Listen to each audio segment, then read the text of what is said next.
Hey, what's up guys, Zay from CarNewba Detailing. Me and Mark are working today on this Volkswagen bus. This thing is pretty cool. It's been wet sanded. All we're doing is going ahead and remove all those wet sanding marks and restore the gloss and shine to the vehicle. So let me show you what's going down. Alright guys, so as you can see, this side is looking nice, shiny, and glossy, and for good reason. We are going ahead, hitting it with P&S's new wool foam backing pad over here. I'm using the Mille. Mark is going to be using a 3401. Like always, he's a big fan of that. But let me show you guys these before and afters. So I just hit that with the Mille and all this stuff Mark was taking care of, and here is the before. Isn't that crazy? So what we're using for polish is Ego from P&S, the double black line from Rennie Doyle. Really great stuff, amazing cutting ability. So obviously we got to go ahead and cut through the wet sanding marks, and then we go ahead and finish it off afterwards. But here is why forced rotation polishers like the Mille and the 3401. 3401 is sitting right over there. Are so beneficial on jobs like this. Number one, you can go ahead and put pressure onto the panel, and that's really beneficial, so we can go ahead and get rid of those wet sanding marks. We can put pressure, limit the speed of the machine so we don't build up too much heat, but still able to move defects, marring, scratching, wet sanding marks is what we're dealing with today. But even more so than that, when you're working on something like this Volkswagen bus, you got all these intricate little pieces over here, all these edges and all that stuff that you have to go ahead and get around and take care of. Well, can't do that with a DA. Well, you can try, but it's going to take you forever. With the force action, you can go ahead and kind of finesse these edges without anything stalling on you and go ahead and restore that gloss and shine. And it's really important with a vehicle that's been wet sanded, because you need to make sure you remove all those wet sanding marks. Last thing you want to do is think that you polished it all out, but you still have a few here and there that are caught on the edges and things of that nature. So you need to make sure you take care of those. So right over here, I still have a little bit more I got to take care of, you know, but at least with the forced action, I can go around and finesse all these edges. And as you can see, massive difference, you know, massive difference. It's looking great. So everything's turning out really good. This was a repaint, obviously, so we are dealing with a lot of clear coat that we can work with, so I'm not going to be worrying about burning through paint or anything like that. But look at that, guys. That's just the cut. Isn't that crazy? And a lot of you guys talk about orange peel and things like that on vehicles. Well, orange peel on factory clear coat, that's a necessity, guys. I don't recommend you guys to go ahead and wet sand that you don't have enough paint to work with, but something like this that's been repainted, it's a project vehicle, you got plenty of clear coat to work with. You can wet sand, you can cut it 2 or 3 times, you can go ahead and polish it out. We're fine, we're set to go. And this is what a vehicle with little to no orange peel can look like for you. Nice flat surface, all right, nice and flat, nice shiny, glossy, a lot of reflection, but when you get a scratch on a flat surface, it's gonna stick out like a sore thumb. And that's why you have orange peel on factory clear coat, to minimize the appearance of marring and scratching and things of that nature, because it stays on the surface of the orange peel and doesn't dig deep into the paint itself. So alright guys, I'm going to get back to work. Mark is going to be back in a few minutes, and we're going to go ahead and knock this bad boy out. So I'll tune you guys in. Alright guys, let's go ahead and jump in by talking about Ego Maker Compound. This is the compound that we utilize to go ahead and remove the 2000 grit sanding marks off of the Volkswagen today. Mark is a really big fan of the compound. He's been using it for years now. He knows all its in and outs, all its tendencies and limitations, so he really enjoys utilizing this compound.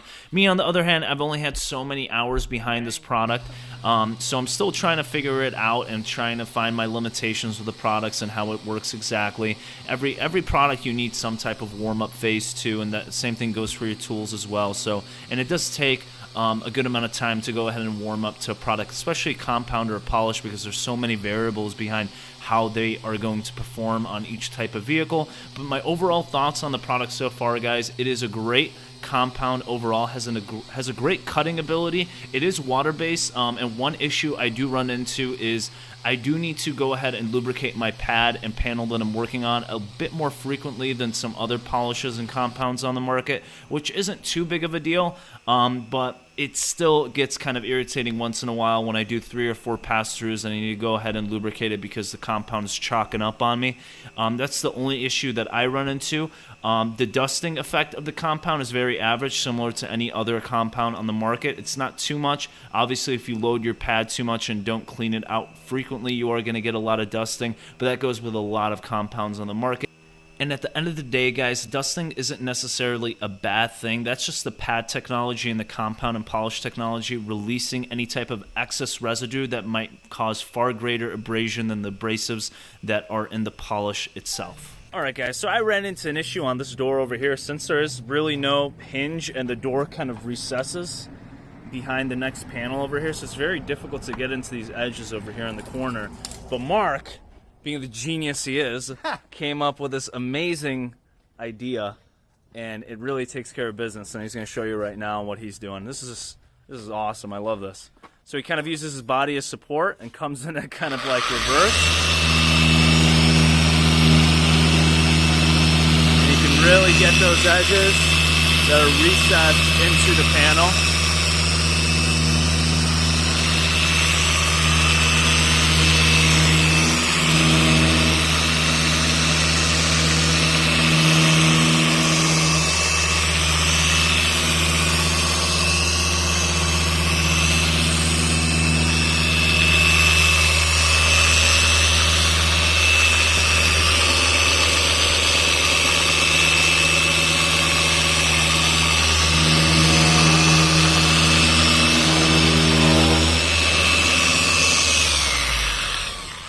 Freaking badass, man. I love that. Gosh, that's so smart. You just got to, it's the belly. You put the belly against it. See, I don't got the belly, man. I'll get it sooner or later. That's what it is. I got to level up to that, man. I got to level up to it. So the two things that has an advantage on, you can get these recess areas where the panel kind of goes into the next one, but also you don't push too much on the other painted surface, getting it on this metal edge over here. We don't have any rubber seals. Yeah, there is no rubber seals or anything like that. Pushing it up past the seams. So yeah, we need to. Yeah, we just need to watch out for the interior paint on the door panel as well. So. Awesome, man. Cool. Another thing I want to talk to you guys about is the Rupes Mille. Now, I've been having a joyous time utilizing this tool. I've done about 4 or 5 corrections using this polisher, and let me tell you guys, it has really changed the game for me. I'm able to go ahead and speed up my corrections overall. It's a very great user experience as well with the tool. It enables me to go ahead and put a little bit more pressure, even lessen the speed of the polisher itself, to go ahead and reduce any heat generation on the surface of the panel compared to dual action polisher. And I mean, the results speak for themselves, guys. We're able to go ahead and knock out this Volkswagen bus pretty quickly with our 2 force action machines and remove these 2000 grit sanding marks and giving us a great finish as well. If you do get a chance, guys, go ahead and check out either the 3401 from Flex or the Mille from Rupes. I know these are pricey tools, a lot more expensive than some DAs on the market, but you know what? If you are in the business of detailing and you're trying to make money off of this, it is well worth it. A $400 or $500 machine that can go ahead and slice 30 to 45 minutes off your correction jobs every single time. I mean, that right there is more than enough for me to go ahead and grab a tool like that. Now, I'm not saying it's a necessity, but it is well worth the money and the time to go ahead and check out. Now, another thing I want to show you guys is the dusting effect that we're getting from Ego Maker, excuse me. As you can see, it's not too bad, but it is noticeable throughout your polishing process. I just want to show you guys a good example of that dusting that you achieve, but we're still getting a great cut and a great finish from this product overall. Alright guys, so I got my Rupes Mille over here, and all I have on it right now is a 5-inch pad, but I'm using a 6-inch backing plate. You're like, what the hell, Zaya? What the hell's going on with that? So basically, I forgot to bring my 6-inch, right, Mark? Yeah, we're making it work. Forgot to bring my 6-inch, but you know what? This is working to my advantage. I'll tell you guys why. I found it really interesting because I have a little bit of flex within the pad. You see that? I can go around these kind of like concave edges and everything with that little bit of leeway from that 6-inch pad with the 5-inch backing plate. And Mark was telling me the same thing. Yeah, yeah. Let's go. Right here? Yeah.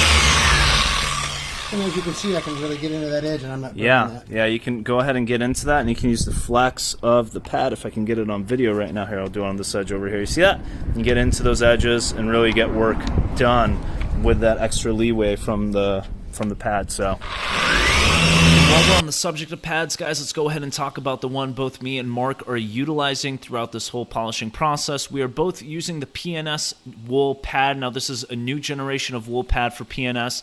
Compared to the previous generation, guys, it has a thicker and upgraded foam backing and also has some upgraded wool technology. And, guys, this pad kicks ass. It is great. Really low linting from the wool. I would say after you break it in, after your first or second pass through, the linting dramatically drops down. Especially on wool pads, guys. If you guys have used wool in the past, you do know those things can go pretty crazy on your first couple pass-throughs. Well, with this PNS pad, it is minimized dramatically. Not only that, the foam backing is really nice too to go ahead and get in those creases of the vehicle that you're working on. And you guys know I'm a big fan of the Buff and Shine Euro Wool pad. I still love that pad, use it all the time.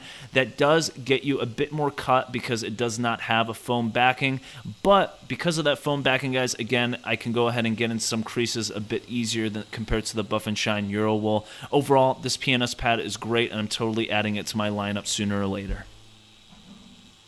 A lot of you guys also ask how I clean out my pads throughout the whole polishing process. Well, there are a few ways. You can use a microfiber towel. In this scenario, I am using a brush to go ahead and let loose any type of excess residue from the pad itself. I just use a hard bristle brush to go ahead and loosen up all the wool fibers on the pad and get going. That is just a light cleaning from panel to panel just to make sure I don't have any excess residue. But if I do need a deep cleaning, guys, I can go ahead, grab a hose, and just wash out all the excess residue and just completely flood the pad and make it fresh once again. This is a great option if you don't have any pressurized air or anything like that. What I do when I'm at home, because I work outside of my garage most of the time if I have a customer over, I just go inside to the sink, rinse it out, soak it off, and then the last thing I do is just go ahead and put it onto my polisher, act like I'm Thor for a few minutes with his hammer, and just let all that residue and water out of the pad and get going once again. Alright guys, so here are some before and after clips and some final result shots, guys. I really hope you enjoy them. Now, while I'm ending this video, I just want to give a quick shout out to Mark. Mark is truly an amazing detailer and a great friend as well, and I always enjoy my time working with him. So shout out to Mark for dealing with all my camera equipment everywhere and video equipment. But I think we just have a great time together, and I think we put out a lot of awesome educational content as well. So if you did enjoy this video, make sure to go ahead and subscribe, leave a thumbs up, and if you have any questions at all, go ahead and throw them in the comment section below. And like always, guys, go ahead and make sure to follow me and Mark on Instagram. Our tags are in the description as well. Thank you so much for watching, and I hope you guys all have a great day. Yonder Music.